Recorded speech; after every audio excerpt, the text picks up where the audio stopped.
Hi వేస్ ఎలా ఉన్నారు అందరూ బాగున్నారు కదా నేను కూడా చాలా చాలా బాగున్నానండి. ఈరోజు నేను అర్జెంటుగా ఇన్స్టెంట్ దోశ చేసేసానండి.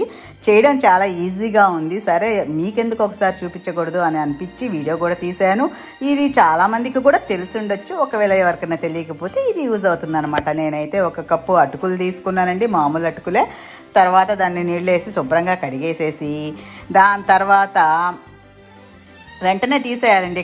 కొద్దిసేపు ఉంటే నానిపోతాయి కదా, మళ్ళీ పేస్ట్ లాగా అయిపోతాయి. సో వెంటనే కడిగేసి తీసేసేసి దానికి 1 కప్పుడు సేమ్ కప్పుతోటి ఉప్మా రవ్వ తీసుకున్నాను. దానికి సేమ్ కప్పుతోటి పెరుగు వేసుకోవచ్చు, లేదంటే మజ్జిగ కూడా వేసుకోవచ్చు అండి. పెరుగు ఉంటే పెరుగు, మజ్జిగ ఉంటే మజ్జిగ. కాకపోతే మజ్జిగ కన్నా పెరుగుతో కొంచెం టేస్ట్ బాగా వస్తుంది. అన్నీ చక్కగా శుభ్రంగా మిక్స్ చేసేసి 10 నిమిషాలు మూత పెట్టి పక్కన పెట్టేయాలండి. చాలామందికి తెలిసిన దోశే అయినా కానీ ఒక్కళ్ళో ఇద్దరో నాలాంటి వాళ్ళు ఉంటారు కదా, అన్నీ తెలియని వాళ్ళకి ఇది కొంచెం యూజ్ అవుతుందన్నమాట. చాలామంది అడుగుతున్నారు ఫారెన్లో ఉండే బ్యాచిలర్స్ కోసం ఏదన్నా టకాన్ చేసుకునే వంటలు ఉంటే చెప్పండి అక్క అని చాలామంది అడుగుతున్నారండి. అలాంటి వాళ్ళకి ఇది బాగా యూజ్ అవుతుంది అనమాట. పెద్ద టైం పట్టదు కదా. అది నానేలోపు ఇంకా చట్నీకి నేను రెడీ చేసుకుంటున్నాను. పల్లీలు, శనగపప్పు, వేరుశనగపప్పు, శనగపప్పు 2 కలిపి చేస్తున్నానండి చట్నీ. దానికి కొంచెం అల్లం వేసాను, ఎండు కొబ్బరి, పచ్చిమిరపకాయ, చింతపండు, ఉప్పు ఇవన్నీ వేసేసి మన వేరుశనగపప్పు అయితే వేయించి పెట్టి మన పీల్ తీసేసిన అన్నమాట. చక్కగా పేస్ట్ చేసేసాను నీళ్ళు వేసేసి. పచ్చడి అయితే రెడీ అయిపోయింది. దానికి మనం తడకా వేసుకోవాలి కదా. సరే, దాని తర్వాత సంగతి చూద్దాం. మొత్తానికి ఇది ఎంతవరకు వచ్చిందో చూద్దామని చెప్పేసేసి ఇదిగోండి తీస్తే శుభ్రంగా పెరుగంతా పీల్ చేసేసింది చక్కగా, రవ్వను అటుకులు. దీనికి ఏంటంటే కొంచెం నీళ్ళు వేసి మిక్సీ వేసి మామూలు దోశ బ్యాటర్ లాగా పేస్ట్ చేసుకోవాలన్నమాట. చాలా లూజ్గా చేయొద్దండి, మామూలు దోశ బ్యాటర్ ఎలా ఉంటుందో అలా చేసుకుంటే సరిపోతుందన్నమాట. ఇది టకాన్ అనుకున్నప్పుడు, దోశ తినాలనుకున్నప్పుడు చాలా బాగుందండి, నిజంగా చాలా బాగుంది. ఇంకో విషయం ఏంటంటే ఈ దోశ ఎలా అనిపించిందంటే, మన నెల్లూరు వాళ్ళమే అంతకుముందు ఎప్పుడు బియ్య పిండి పట్టించి మినపప్పు నానేసి ఆ పేస్ట్లో బియ్య పిండి కలిపి దోశలు వేసేవాళ్ళం అనమాట. అవి పుల్లగా కాకుండా కొంచెం స్వీట్గా ఉంటాయి అనమాట. ఇది కూడా సేమ్ అలానే అనిపించింది నాకైతే. మా చిన్నప్పుడంతా మా అమ్మ అలానే చేసేదండి. తర్వాత బియ్యము ఇవి 2 కలిపి నానబెట్టడం మొదలెట్టారు. కానీ అప్పట్లో అయితే ఉత్త మినపప్పు తర్వాత బియ్య పిండిలో మిక్స్ చేసి కలిపి పెట్టేవాళ్ళం అనమాట. సో చక్కగా ఇదిగోండి పేస్ట్ చేశాను, పక్కన పెట్టేశాను. దీనికి మనం కలపాల్సిన ఏంటి, కాస్త ఉప్పు, సోడా ఉప్పేనండి.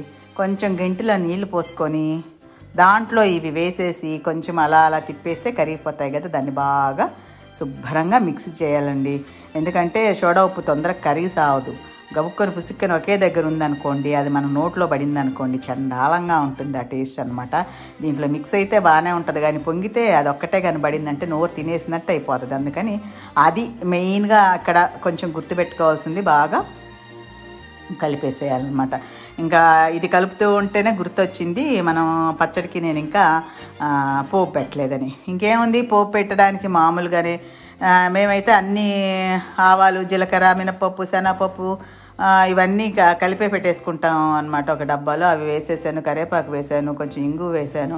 చక్కగా వేగిన తర్వాత అది తీసి పచ్చడిలో వేసాను. ఇంకా పచ్చడి టేస్ట్ డబల్ అవ్వకుండా ఎలా ఉంటుంది ఏమంటారు, సూపర్గా ఉంటుంది. ఎంతైనా సరే పోపు పెట్టిన పచ్చడిని పోపు లేని పచ్చడికి తేడా చాలా చాలా చాలా ఉంటుంది.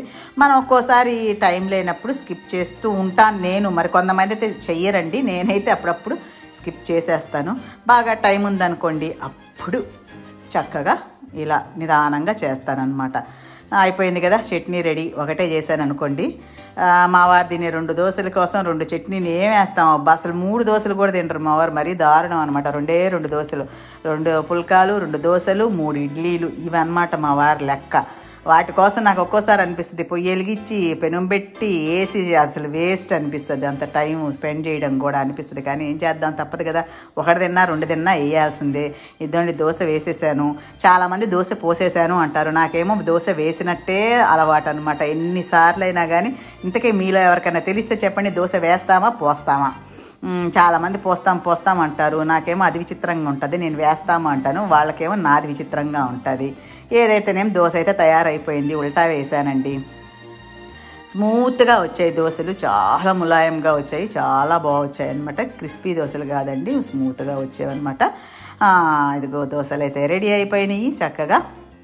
దానికి నేను చట్నీ పెట్టేసేసి మా వారికి ఇచ్చేసాను అనుకోండి. ఈ వీడియో కనుక మీకు నచ్చినట్లయితే లైక్ చేయండి, షేర్ చేయండి, సబ్స్క్రైబ్ చేయడం మాత్రం మర్చిపోవద్దండి. చాలామంది అడుగున్నారు కదా టకా చేసుకునే వంటలు చెప్పమని, ఆ లిస్ట్లో ఇది కూడా వేసేసుకోవచ్చండి. బయట స్టడీస్ కోసం ఫారిన్ వెళ్ళిన పిల్లకాయలు ఏం చేస్తున్నారు పాపం, చేసుకోవడానికి టైము ఉండదు, అన్నీ తొరిగి జావు అన్నట్టు ఇదిగో అదిగో అనుకుంటూ సగచేస్తూ ఉంటారు కదా. అలాంటప్పుడు ఇవి చక్కగా చేసేసుకోవచ్చు. ఈ వస్తువులన్నీ అక్కడ కూడా దొరుకుతాయండి. చక్కగా ఒక అరగంటలో మొత్తం రెడీ అయిపోద్ది. ఉండనా మరి మీ లక్ష్మీరావు.